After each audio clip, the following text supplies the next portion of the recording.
नमस्कार खबरां दे इस बुलेटिन च तुहाडा स्वागत। मैं रजनी। पहला पेश ने चोनवियां खबरां।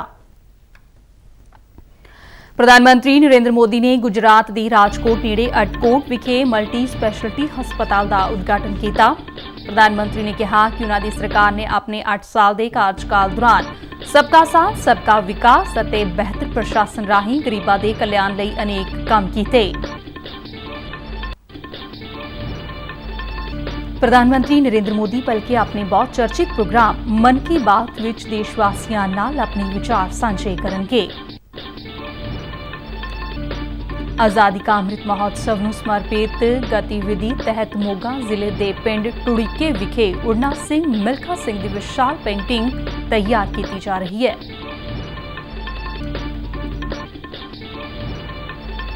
पंजाब सरकार ने सूबे के साबका विधायकों मौजूदा ते साबका पुलिस अधिकारियों सने कई वीआईपीज़ की सुरक्षा विच कटौती की।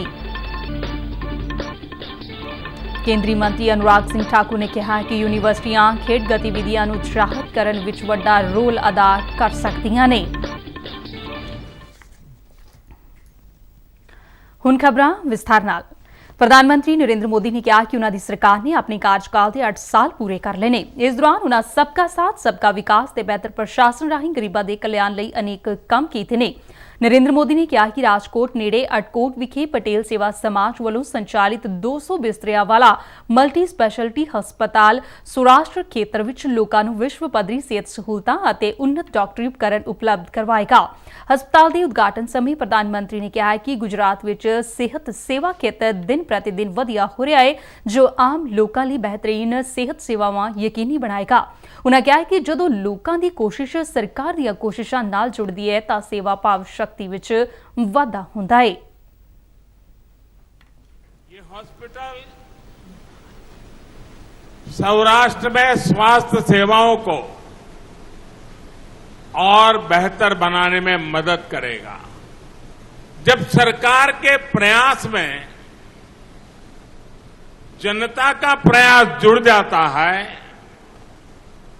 तो सेवा करने की हमारी शक्ति भी अनेक गुना बढ़ जाती है। राजकोट में बना यह आधुनिक अस्पताल एक इसका बहुत बड़ा उत्तम उदाहरण है। आज दे समागम विच केंद्रीय सेहत मंत्री डॉक्टर मनसुख मांडविया, गुजरात के मुख्य मंत्री भूपेंद्र पटेल, परशोत्तम रूपाला तो इलावा सूबा सरकार के कई सीनियर मंत्री भी मौजूद सन। प्रधानमंत्री नरेंद्र मोदी बल्कि आकाशवाणी तो प्रसारित होने वाले बहुत चर्चित प्रोग्राम मन की बात तहत लोकां नाल विचार साझे करनगे। मन की बात प्रोग्राम की यह 89वीं कड़ी होगी। इस प्रोग्राम राही प्रधानमंत्री वख-वख मुद्दों ते चर्चा तो इलावा अपनी सरकार के प्रोग्रामां, नीतियां अते देश के वख-वख हिस्सों में विलखण काम करने वाले लोगों बारे विचार चर्चा करते हैं, जिस करके प्रोग्राम काफी हरमन प्यारा हो गया है। मन की बात प्रोग्राम का प्रसारण भलके सवेरे 11 बजे आकाशवाणी ते दूरदर्शन के सारे चैनलों ते वेख्या ते सुनिया जा सकता है। इस तो इलावा आकाशवाणी समाचार की website news NAIR mobile app, प्रधानमंत्री दफ्तर अते सूचना ते प्रसारण मंत्रालय के यूट्यूब चैनलों ते भी मन की बात प्रोग्राम उपलब्ध होगा। दूरदर्शन अते आकाशवाणी ते हिंदी विच इस दे प्रसारण के तुरंत बाद दर्शक खेतरी भाषावां विच मन की बात प्रोग्राम देख सकते हैं। डीडी पंजाबी ते मन की बात प्रोग्राम का पंजाबी रूपांतर उसे दिन रात 8 बजे मुड़ प्रसारित होगा। भारत ने पेंडू खेतरां विच 50% घरां विच टूटी दे पानी दे कनैक्शन देने का मील पत्थर हासिल किया है। केंद्रीय जल शक्ति मंत्रालय अनुसार हुण देश भर विच पिंडां दे 9 करोड़ 50 लाख घरां विच टूटी वाला साफ पानी उपलब्ध है। गोवा, तेलंगाना, अंडेमान अते निकोबार टापू, दादर अते नगर हवेली अते दमन अते दीव, पुडुचेरी अते हरियाणा ने पहलों ही 100% घरां विच टूटी दे पानी दे कनैक्शन का टीचा हासिल कर लिया है। जल शक्ति मंत्रालय का कहना है कि पंजाब, गुजरात, हिमाचल प्रदेश अते बिहार विच 90% तो वध घरां विच टूटियां राही पानी पहुंचाया गया है अते छेती ही इन्हां सूबियां विच हर घर जल का टीचा हासिल कर लिया जाएगा। हर घर जल केंद्र सरकार का फ्लैगशिप प्रोग्राम है, जिसनूं वख-वख सूबियां ते केंद्र शासित प्रदेशों की भाईवाली नाल जल जीवन मिशन तहत लागू किया जाता है। हर घर जल का मकसद 2024 तक पिंडां दे हर घर तक टूटी वाला पानी पहुंचाना है। ਦੇਸ਼ ਦੀ ਆਜ਼ਾਦੀ ਦੀ 75ਵੀਂ ਵਰ੍ਹੇਗੰਢ ਨੂੰ ਸਮਰਪਿਤ ਆਜ਼ਾਦੀ ਕਾ ਅੰਮ੍ਰਿਤ ਮਹੋਤਸਵ ਤਹਿਤ ਅਮਰ ਸ਼ਹੀਦ ਲਾਲਾ ਲਾਜਪਤ ਰਾਏ ਦੇ ਜਨਮ ਸਥਾਨ ਮੋਗਾ ਜ਼ਿਲ੍ਹੇ ਦੇ ਪਿੰਡ ਰੁੜੀਕੇ ਵਿਖੇ ਉਡਨਾ ਸਿੰਘ ਮਿਲਖਾ ਸਿੰਘ ਦੀ ਇੱਕ ਵਿਲੱਖਣ ਪੇਂਟਿੰਗ ਬਣਾਈ ਜਾ ਰਹੀ ਹੈ। ਇਸ ਕੰਮ ਵਿੱਚ ਦੇਸ਼ ਦੇ ਵੱਖ-ਵੱਖ ਸੂਬਿਆਂ ਤੋਂ 35 ਤੋਂ ਵੱਧ ਕਲਾਕਾਰ ਹਿੱਸਾ ਲੈ ਰਹੇ ਨੇ। ਇਹ ਇਵੈਂਟ ਇੰਡੀਅਨ ਕ੍ਰੀਏਟਿਵ ਯੂਨਿਟੀ ਸੰਸਥਾ ਵੱਲੋਂ ਕਰਵਾਇਆ ਜਾ ਰਿਹਾ ਹੈ। ਇਸ ਗਤੀਵਿਧੀ ਵਿੱਚ ਸ਼ਾਮਲ ਡਾਕਟਰ ਬਲਜਿੰਦਰ ਸਿੰਘ ਨੇ ਦੱਸਿਆ ਕਿ ਇਹ ਪੇਂਟਿੰਗ ਵਿਸ਼ਵ ਦੀ ਸਭ ਤੋਂ ਵੱਡੀ ਪੇਂਟਿੰਗ ਹੋਵੇਗੀ ਅਤੇ ਇਸ ਨੂੰ ਵਰਲਡ ਰਿਕਾਰਡ ਲਈ ਨੋਮੀਨੇਟ ਕੀਤਾ ਜਾਵੇਗਾ। ਇਸ ਕਲਾਕ੍ਰਿਤੀ ਦੀ ਲੰਬਾਈ 960 ਮੀਟਰ ਅਤੇ ਚੌੜਾਈ 5 ਮੀਟਰ ਹੋਵੇਗੀ। ਉਨ੍ਹਾਂ ਦੱਸਿਆ ਕਿ ਦੇਸ਼ ਦੀ ਆਜ਼ਾਦੀ ਦੇ 75 ਸਾਲ ਪੂਰੇ ਹੋਣ ਤੇ ਉੱਗੀਆਂ ਸ਼ਖਸੀਅਤਾਂ ਦੇ ਜੀਵਨ ਨੂੰ ਉਭਾਰਨਾ ਉਨ੍ਹਾਂ ਦਾ ਮਕਸਦ ਹੈ। ਉਨ੍ਹਾਂ ਇਹ ਵੀ ਦੱਸਿਆ ਕਿ ਭਵਿੱਖ ਵਿੱਚ ਹਾਕੀ ਦੇ ਜਾਦੂਗਰ ਧਿਆਨ ਚੰਦ ਬਾਰੇ ਵੀ ਅਜਿਹੀ ਹੀ ਕਲਾਕ੍ਰਿਤੀ ਤਿਆਰ ਕੀਤੀ ਜਾਵੇਗੀ। ਪੇਂਟਿੰਗ ਨੂੰ ਤਿਆਰ ਕਰਨ ਵਾਲੇ ਕਲਾਕਾਰ ਹਰਪਿੰਦਰ ਕੌਰ ਅਤੇ ਸਿਮਰਜੀਤ ਕੌਰ ਨੇ ਇਸ ਵਿਲੱਖਣ ਕਾਰਜ ਬਾਰੇ ਦੱਸਿਆ। ਅੱਜ ਅਸੀਂ ਮਿਲਖਾ ਸਿੰਘ ਜੀ ਦੁਨੀਆ ਦੀ ਸਭ ਤੋਂ ਲੰਬੀ ਪੇਂਟਿੰਗ ਬਣਾਈ ਹੈ, ਜਿਨ੍ਹਾਂ 'ਚ 35 ਆਰਟਿਸਟਾਂ ਨੇ ਇੰਡੀਆ ਦੇ ਵੱਖ-ਵੱਖ ਭਾਗਾਂ ਤੋਂ ਹਿੱਸਾ ਲਿਆ, ਸਟੇਟਾਂ ਤੋਂ ਆ ਕੇ। ਤੇ ਸਾਡਾ ਮੇਨ ਮਕਸਦ ਇਹ ਹੀ ਆ ਵੀ ਪੂਰੇ ਇੰਡੀਆ ਦੇ ਜਿਹੜੇ ਨਵੇਂ ਆਰਟਿਸਟ ਨੇ ਸਾਰਿਆਂ ਨੂੰ ਇਕੱਠਾ ਕਰਕੇ ਇੱਕ ਨਵਾਂ ਸਮੂਹ ਬਣਾਇਆ ਜਾਏ ਤੇ ਆਰਟ ਦੀ ਅਵੇਅਰਨੈਸ ਨੂੰ ਔਰ ਜ਼ਿਆਦਾ ਫੈਲਾਇਆ ਜਾਏ ਬੱਚਿਆਂ ਦੇ ਵਿੱਚ। ਅਸੀਂ ਮਿਲਖਾ ਸਿੰਘ ਜੀ ਦੀ ਤਸਵੀਰ ਬਣਾਉਂਦੇ ਉਹਨਾਂ ਦੇ ਜੀਵਨ ਬਾਰੇ ਵੀ ਬਹੁਤ ਕੁਝ ਸਿੱਖਿਆ। सबसे बड़ी विश्व की सबसे बड़ी पेंटिंग मिल्खा सिंह जी की द फ्लाइंग सिख बनाने के लिए आई हूँ। ये पेंटिंग हमने 750 मीटर लंबी बनाई है। हम सुबह 9 बजे के करीब 9:30 बजे के करीब हमने ये स्टार्ट की थी बनानी और शाम तक हमने ये कंप्लीट कर दी है। हमें बहुत प्राउड फील हो रहा है कि हम मिल्खा सिंह जी की यहाँ पर पेंटिंग बना रहे हैं, जिन्होंने भारत का विश्व में नाम सबसे ज़्यादा रोशन किया है।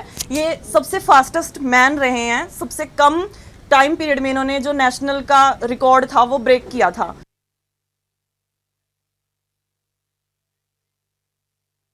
ਸਰਕਾਰ ਵੱਲੋਂ ਸ਼ੁਰੂ ਕੀਤੀ ਗਈ ਸਵਨਿਧੀ ਯੋਜਨਾ ਦਾ ਲੁਧਿਆਣੇ ਦੇ ਰੇਹੜੀ ਫੜੀ ਵਾਲਿਆਂ ਤੇ ਛੋਟੇ ਕਾਰੋਬਾਰੀਆਂ ਨੇ ਲਾਭ ਲਿਆ ਅਤੇ ਕਰੋਨਾ ਕਾਰਨ ਲਗਭਗ ਖਤਮ ਹੋ ਚੁੱਕੇ ਆਪਣੇ ਕੰਮ ਨੂੰ ਫਿਰ ਸ਼ੁਰੂ ਕੀਤਾ। ਲੁਧਿਆਣਾ ਦਾ ਸਬਜ਼ੀ ਵਿਕਰੇਤਾ ਸੁਨੀਲ ਕੁਮਾਰ ਦੱਸਦਾ ਹੈ ਕਿ ਕਿਵੇਂ ਉਹਨਾਂ ਦਾ ਕੰਮ ਠੱਪ ਹੋ ਕੇ ਰਹਿ ਗਿਆ ਸੀ ਅਤੇ ਉਸ ਨੂੰ ਪ੍ਰਧਾਨ ਮੰਤਰੀ ਸਵਨਿਧੀ ਯੋਜਨਾ ਬਾਰੇ ਪਤਾ ਲੱਗਾ ਅਤੇ ਇਸ ਯੋਜਨਾ ਤਹਿਤ ਬਿਨਾਂ ਸ਼ਰਤ ਕਰਜ਼ਾ ਲੈ ਕੇ ਉਸਨੇ ਆਪਣੇ ਕਾਰੋਬਾਰ ਨੂੰ ਮੁੜ ਸ਼ੁਰੂ ਕੀਤਾ।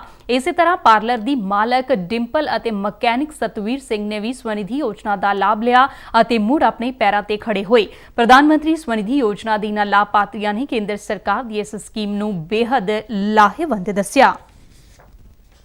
ये बढ़िया की है कि लोगों का आगे रोजगार बढ़ सके और इससे बहुत फ़ायदा हुआ लोगों का।